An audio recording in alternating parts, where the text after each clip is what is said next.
ಏನು ಯಾವತ್ತೂ ನೆನಪಿಲ್ಲ. ನನ್ನೊಂದು ರೈತ ಅಲ್ಲ, ನಾನು ಕೂಡ ಸಮಾಜ ಸೇವೆ ಮಾಡಬೇಕು, ನಾನು ಕೂಡ ಬಿಜಾಪುರ ಜಿಲ್ಲೆ ಅಭಿವೃದ್ಧಿ ಮಾಡಬೇಕು ಅಂತ ಹೇಳಿ ಬಂದ. ಜಿಲ್ಲೆ ಸಮಗ್ರ ನೀರಾವರಿ ಆಗಲಿಲ್ಲ.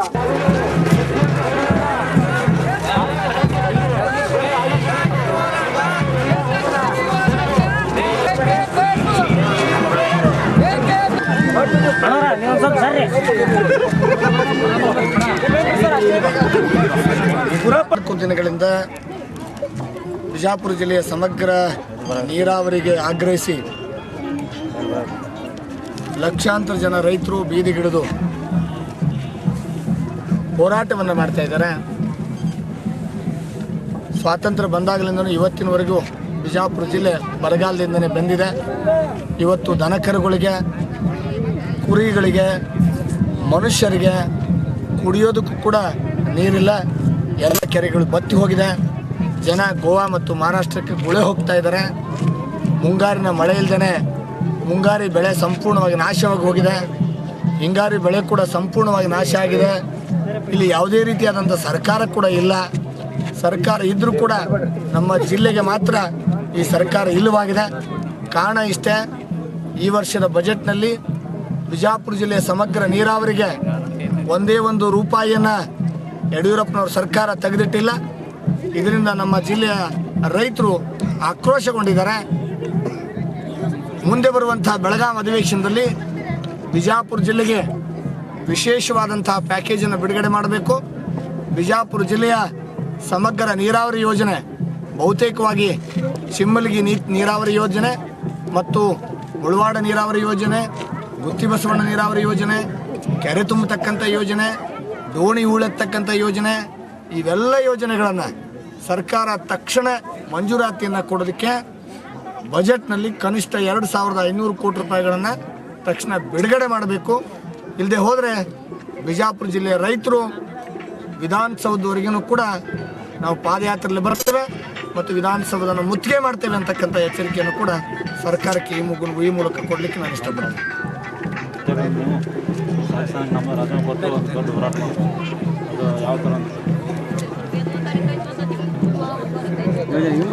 ಕಳೆದ 8 ತಿಂಗಳಿಂದ ಈ ಸರ್ಕಾರ ಒಂದೇ ಒಂದು ರೂಪಾಯಿನ ನೀರಾವರಿಗೆ ನಮ್ಮ ರೈತರಿಗೋಸ್ಕರವಾಗಿ ಬಿಡುಗಡೆ ಮಾಡಿಲ್ಲ. ಹಿಂದೆ ಕೆಲವು ವರ್ಷಗಳ ಹಿಂದೆ ಸನ್ಮಾನ್ಯ ಯಡಿಯೂರಪ್ಪನವರು ಕೂಡ ಈ ಜಿಲ್ಲೆಯ ನೀರಾವರಿಗೋಸ್ಕರ ಬಸವನ ಬಾಗೇವಾಡಿಯಿಂದ ಪಾದಯಾತ್ರೆಯನ್ನು ಕೂಡ ಮಾಡಿದ್ದಾರೆ. ಅದರ ಜೊತೆಯಲ್ಲಿ ಏನು ಇವತ್ತು BJP ಸರ್ಕಾರದಲ್ಲಿ ಮಂತ್ರಿಗಳಾಗಿದ್ದರು ನಮ್ಮ ಜಿಲ್ಲೆಯವರು ಮತ್ತು ಇವತ್ತೇನು ಲೋಕಸಭಾ ಸದಸ್ಯರಾಗಿದ್ದಾರೆ, ಇವರೆಲ್ಲರೂ ಕೂಡ ನೀರಾವರಿ ಹೋರಾಟಕ್ಕೋಸ್ಕರವಾಗಿ ಪಾದಯಾತ್ರೆಯನ್ನು ಮಾಡಿದ್ದಾರೆ. ಕಳೆದ ಕೆಲವು ವರ್ಷಗಳ ಹಿಂದೆ ಇವರೆಲ್ಲರೂ ಕೂಡ ನೀರಾವರಿ ಹೋರಾಟಕ್ಕಾಗಿ ಸತ್ಯಾಗ್ರಹವನ್ನು ಮಾಡಿದ್ದಾರೆ. ಆದರೆ ಇವತ್ತು ಅವ್ರದೇ ಸರ್ಕಾರ ಬಂದಿದೆ, ಅವರು ಶಾಸಕರಾಗಿದ್ದಾರೆ, ಲೋಕಸಭಾ ಸದಸ್ಯರಿದ್ದಾರೆ. ಆದರೆ ಇವತ್ತು ನೀರಾವರಿಯ ಹೋರಾಟವನ್ನು ಮರೆತು ಬಿಟ್ಟಿದ್ದಾರೆ ಮತ್ತು ಜಿಲ್ಲೆಯ ರೈತರನ್ನು ಕೂಡ ಇವತ್ತು ಅವರು ಮರ್ತಿದ್ದಾರೆ. ಅವ್ರನ್ನ ಎಚ್ಚರಿಸೋಸ್ಕರ ನಾನು ಅವರಲ್ಲಿ ಮನವಿ ಮಾಡಿಕೊಂಡಿದ್ದೇನೆ. ಇಡೀ ಜಿಲ್ಲೆಯ ಅಭಿವೃದ್ಧಿಗೋಸ್ಕರ ರಾಜಕಾರಣವನ್ನು ಬದಿಗಿಟ್ಟು ಪಕ್ಷಾತೀತವಾಗಿ 8 ಜನ ಶಾಸಕರು ಒಗ್ಗಟ್ಟಿಂದ ಸರ್ಕಾರದ ಮೇಲೆ ಒತ್ತಡವನ್ನು ತರೋಣ.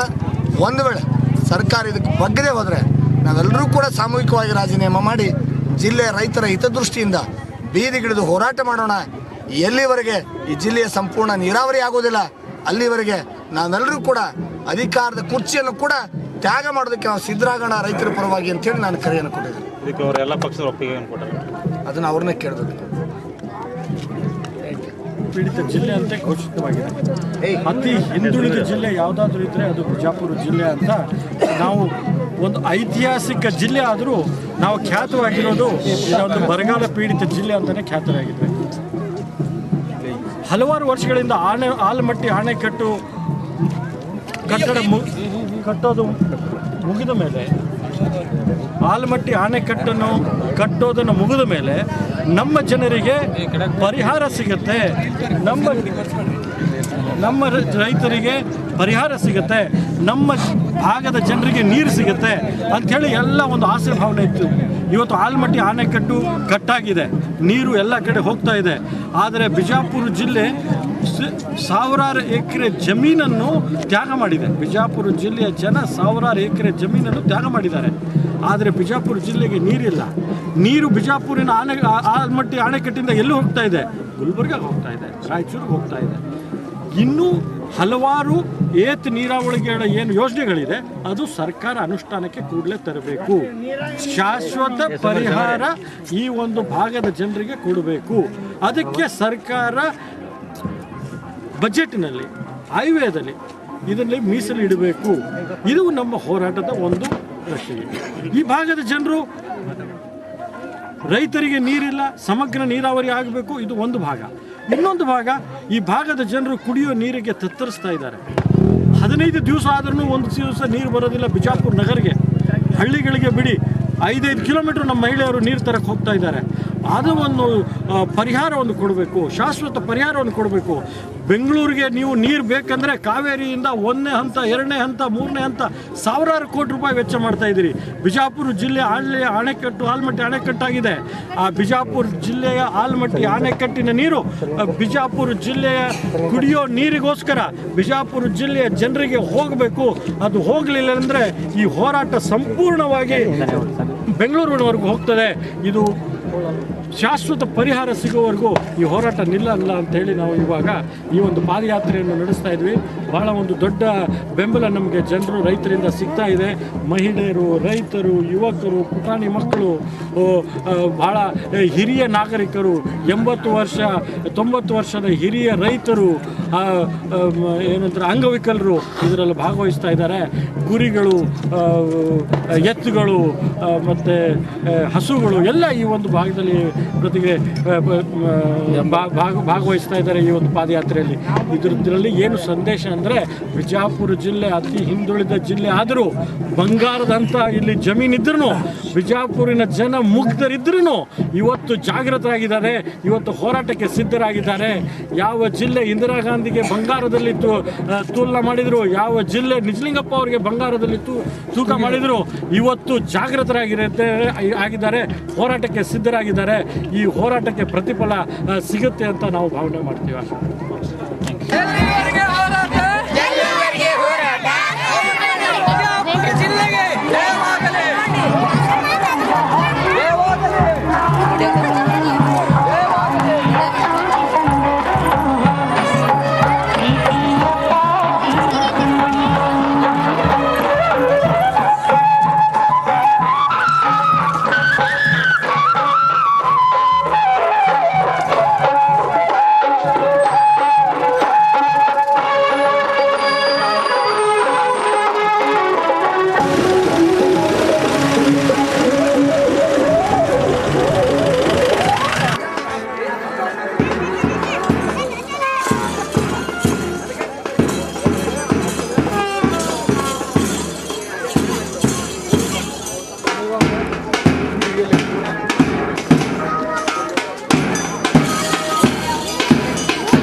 Yeah.